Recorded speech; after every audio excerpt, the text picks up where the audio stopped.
আজকে কেক করার সময় এত বড় একটা দুর্ঘটনা ঘটে গেছে, তোমাদেরকে কি বলবো। ক্রিম যখন আমি করছি, তোমরা সকলে জানো যে আমরা যারা হোম বেকার আছি, আমরা প্রত্যেকে কিন্তু হ্যান্ড ব্লেন্ডার ইউজ করি। তো হ্যান্ড ব্লেন্ডার ইউজ করার সময় আমাদের কিন্তু একটা জিনিস মাথায় রাখতে হবে, হ্যান্ড ব্লেন্ডার যেন অতিরিক্ত গরম না হয়ে যায়। কারণ আমাদের যদি হ্যান্ড ব্লেন্ডার অতিরিক্ত গরম হয়ে যায়, সেখানে কিন্তু তারটা ভেতরের মধ্যে পুড়ে কিন্তু ওটা বাস্ট করতে পারে।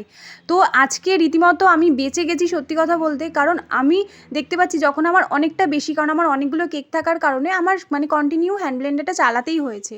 যখন অনেকক্ষণ আছে একটা পোড়া পোড়া গন্ধ বেরোচ্ছে, তারপরে দেখছি হ্যান্ড ব্লেন্ডারের যেই ফাঁকা অংশগুলো আছে সেখান থেকে ধোঁয়া বেরোচ্ছে। মানে আমি তোমাদেরকে একটা কথাই বলবো, যারা তোমরা এই প্রফেশনে আছো, হ্যান্ড ব্লেন্ডারটা মানে কিছুক্ষণ বাদে বাদে ইউজ করবে। অনেকটা যখন গরম হয়ে যাবে, কিছুক্ষণ 5-10 মিনিটের জন্য ব্রেক হতে দেবে, তারপরে ইউজ করবে। তো আমি পরপর আজকে 2টো কেক করলাম, আর এই কেকের ওপরে এত বড় রোজ কেকটা কিন্তু আমি কালকে তোমাদের সাথে শেয়ার করবো সেকেন্ড পার্টটা। আজকে ছিল ফার্স্ট পার্ট, আর কালকে দেবো সেকেন্ড পার্ট। তার জন্য আমার চ্যানেলটা সাবস্ক্রাইব করে রাখতে হবে। টাটা।